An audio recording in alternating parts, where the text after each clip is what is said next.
14:30 hours. January 8th, 1945. Hills 616. Near Kaisersberg, France. The temperature is 12 degrees Fahrenheit, and the snow is deep enough to swallow a man to his knees.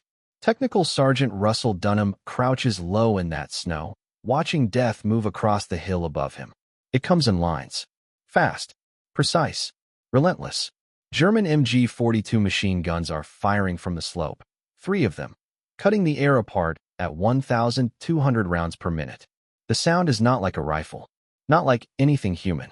It's mechanical, a tearing, ripping noise that seems to slice the sky itself.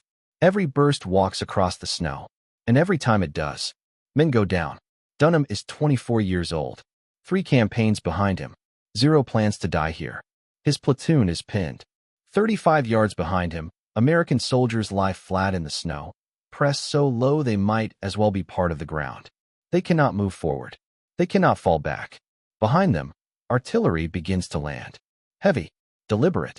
The Germans are bracketing the position, which means one thing. They are not trying to stop them. They are trying to erase them. The hill is the problem. Always the hill. 40 degrees of exposed slope rising into perfectly positioned machine gun nests. Timber-reinforced emplacements built for overlapping fields of fire. Each gun covering the other. Interlocking. Efficient. Final. If you move, you die. If you stay, you die slower. The snow tells the story. It's not white anymore. Not here. It's churned, broken, and stained dark where men have already fallen. 11 from 2nd Platoon this week. Gone. The Vosges campaign is eating men faster than replacements can arrive. Everyone knows it. Everyone feels it. Dunham looks up the hill. Not with panic. With focus. He studies the arcs of fire. The rhythm of the guns. The pauses between bursts. The small imperfections in what should be a perfect defense. Because no defense is perfect. Not if you look long enough. He crawls back. Low. Slow. To the company position. No one asks what he's doing. They already know. He's thinking. He finds a mattress cover. White. Civilian. Torn from somewhere that used to matter before war arrived. He rips it open. Pulls it over his body. It hangs loose, awkward, almost ridiculous. But in the snow, it works. Then he starts loading. Magazines first. 12 30-round carbine magazines. Stuffed into every pocket, every strap, every loop he can find. Then grenades. Mark II fragmentation. 1, 2, 5, 10, a dozen. Clipped to his belt. Hooked into his suspenders. Shoved into buttonholes. Hanging from him like weight and intention. By the time he stands, he is carrying 72 pounds of ammunition and explosives. On top of his rifle. On top of everything else. His platoon sergeant looks at him. Doesn't ask. Doesn't stop him. Because some things don't need explanation. Dunham turns. Faces the hill. And starts crawling. The first 75 yards take 18 minutes. 18 minutes of moving between death. He waits for the guns to shift. Moves when they're not looking. Drops flat when they sweep back. The MG-42's cut lines across the snow inches above him. Close enough to feel. Close enough to hear individual rounds snapping past. The mattress cover soaks through. Snow melts against his body. Then freezes again. His hands go numb. His fingers stiff. The sling of his rifle digs into his shoulder under the weight of grenades. Every inch forward costs something. At 75 yards. He is 10 yards from the first machine gun. The emplacement is built into timber. Logs stacked and reinforced. 3 Germans inside. 1 firing. 1 feeding the belt. 1 watching. Scanning. Waiting for movement. Waiting for him. Dunham doesn't wait. He stands up. And charges. The Germans react instantly. The gun swings toward him. The barrel tracking. Fast. Too fast. At 6 yards. The MG-42 opens fire. Rounds tear through the white cover. Punch through fabric. Through air. Through space where he was half a second ago. Then, impact. A rifle bullet catches him across the back. Not a clean hit. A tearing one. It rips a 10-inch gash from his shoulder blade toward his spine. The force spins him. Throws him backward. 15 yards down the hill. He hits the snow face first. Hard. For a moment. Nothing moves. Then the pain arrives. Not sharp. Not clean. A tearing, grinding agony that opens with every breath. Blood pours instantly. Hot against the freezing cold. Soaking through the white cover. Turning it red. 5 seconds pass. Maybe less. Then, A German grenade lands beside his head, 2 feet away. Dunham doesn't think. He kicks it. Hard. It detonates 5 yards downslope. The blast lifts him, throws snow into the air, shakes the ground beneath him, and Russell Dunham gets back up. The blast hits him like a hammer. Snow, ice, frozen dirt. Everything slams into his back at once. For a moment, it feels like being kicked by something enormous, something with weight and force and no mercy. He doesn't know if he's been hit again. He can't tell anymore. Everything hurts. Everything is noise. Everything is fire. So he keeps moving. 30 yards. 25. The machine gun adjusts. The bursts tighten. They've seen him now. Not just a shape. A target. The white cover is gone. Not physically, but visually. It's soaked through. Red from neck to waist. Bright against the snow. He is no longer hidden. He is marked. 20 yards. 15. He stops. Not because he wants to. Because he has to. He gathers his legs under him. Forces himself upright. Just enough to prepare. Not yet. Not yet. He listens. The MG-42 speaks in rhythm. Short bursts. 8, 10, 12 rounds. Then, silence. 2 seconds. Maybe 3. That pause is everything. Dunham counts. Not out loud. In his head. 1, 2, 3. He moves. He explodes forward. Not fast. Not clean. But forward. The Germans react instantly. The barrel swings. Tracks him. But Dunham is already committed. Already reaching. Already pulling grenades from his belt. 2 of them. Cold metal in his hands. Pins out. No hesitation. 10 yards. He throws. The first grenade slams into the sandbags. Drops inside. The second disappears through the firing slit. Dunham dives. Face into the snow. Arms over his head. The world detonates. The blast is massive. Not sharp. Not contained.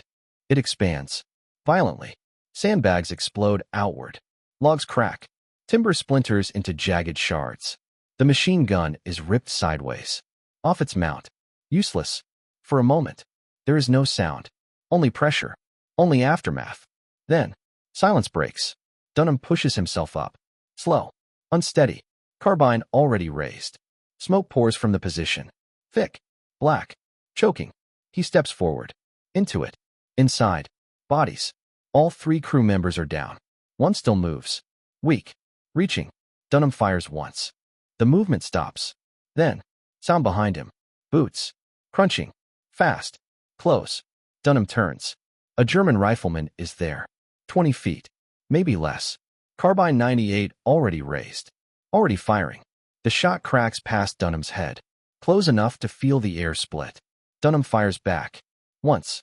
The round hits the throat. Twice. Center mass. The German collapses backward into the snow. Doesn't move again. Dunham stands alone on the hill. Breathing hard. Carbine empty. Again. He has no idea how long it's been. No sense of time. Only numbers. 175 rounds fired. 11 grenades thrown. 3 machine gun positions. Gone. 9 enemy dead. 7 wounded. 2 captured. And below. Movement. Company I, advancing. Men rising from the snow. Pushing forward. Taking the ground that just minutes ago was death. Among them, Ralph. His brother. Second squad. Still moving. Still alive. The Germans are falling back. Not routing, but breaking contact. Pulling towards secondary positions further up the ridge. The hill is theirs now. Hill 616 will fall by night. Dunham looks down. The white cover is gone. Completely. Not removed. Replaced. By red. From shoulders to knees. Soaked. Heavy. Every breath pulls the wound open. Every movement tears it wider. The pain is beyond sharp now. Beyond definition. A deep, grinding, burning force that radiates through his entire body. His hands shake. Violently.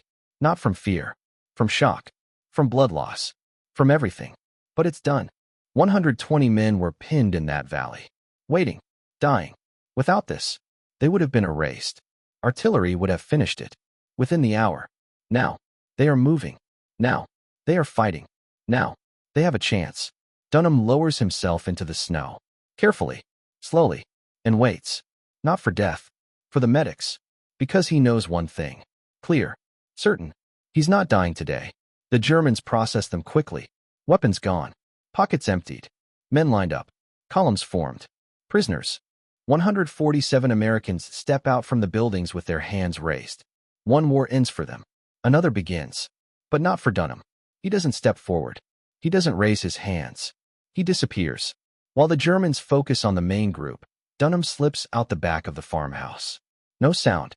No hesitation. Then he runs. West. Through a thin line of trees. Toward 3 small outbuildings 200 yards away. His back tears open again as he moves. He feels it immediately. Warm blood spreading under frozen cloth. But he doesn't slow. Because a prison camp is worse than death. He reaches the buildings. Checks fast. Barn. Empty. Rotting hay. Shed. Broken tools. Useless. Stone storage building. Door hanging loose. Inside. Barrels. 6 of them. Wooden. Heavy. Still. He opens the first. Potatoes. Frozen solid. Second. Empty. Third. Sauerkraut. The smell hits him like a blow. Sharp. Acidic. Overpowering. It fills his lungs. Burns his eyes. He looks back. Voices. German. Closer now. They are coming. No time. Dunham climbs in. The cabbage is cold. Wet. Packed tight. He forces himself down. Chest. Neck. Then pulls the lid closed. Darkness. The smell is suffocating. The brine soaks through his uniform. And into the wound. Pain explodes through his back. Raw. Chemical. Unbearable. He bites his tongue. Hard. To stay silent. Boots enter the building. Close. Voices. Rapid. Sharp. Barrels move. Lids open. Wood scrapes. They are checking everything. Dunham presses deeper. Doesn't breathe. Doesn't move. Seconds stretch. Into minutes. Into something longer. Then. Silence. They leave. He stays. Doesn't trust it. Can't risk it. So he waits. 13 hours. The temperature drops to 8 degrees. The brine begins to freeze. Slush tightens around his body. He can't feel his hands. Or his feet. The wound goes numb. Not healed. Just deadened. Every movement sends fresh cold liquid into torn flesh. Every hour. He shifts. Barely. Just enough to stay alive. Morning comes. 0700 hours. Light leaks through cracks in the lid. Thin lines. Faint. He listens. Nothing. No voices. No engines. No movement. He waits longer. 30 minutes. Then, he pushes the lid open. Cold air hits him. Sharp. Clean. Alive. He climbs out. His uniform is frozen stiff. Soaked in brine. His fingers are pale. Almost white. The bandages are gone. Dissolved. The wound is open again. But he is alive. And he is free. He steps outside. The farm is empty. Tanks gone. Germans gone. Only debris remains. Helmets. Weapons. Signs of men who were here. And are gone. He needs to move. Now. But first. His body reminds him. He steps behind the barn.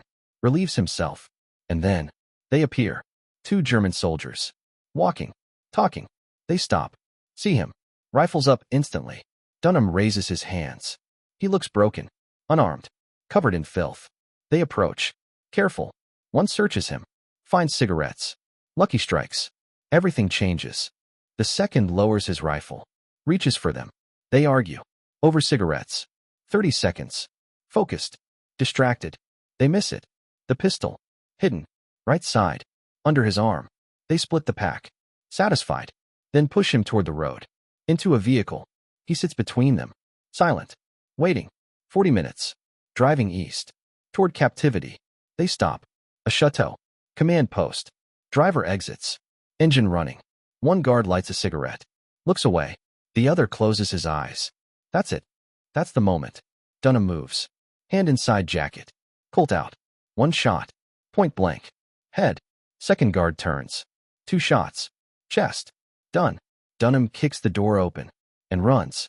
Gunfire erupts behind him. Shouting. Chaos. But he doesn't stop. 300 yards. To the tree line. He reaches it. Disappears. The Germans stop firing. Not worth it. Just one man. They're wrong. Because that one man keeps going. No map. No food. 4 rounds left. 30 miles behind enemy lines. And still, he walks west. Toward artillery. Toward survival. Toward home. Through cold that burns. Through pain that never stops. Through darkness that never ends. Night falls. He finds a ruined barn. Crawls inside. No fire. Too dangerous. Hay for warmth. Barely enough. Temperature drops to 3 degrees.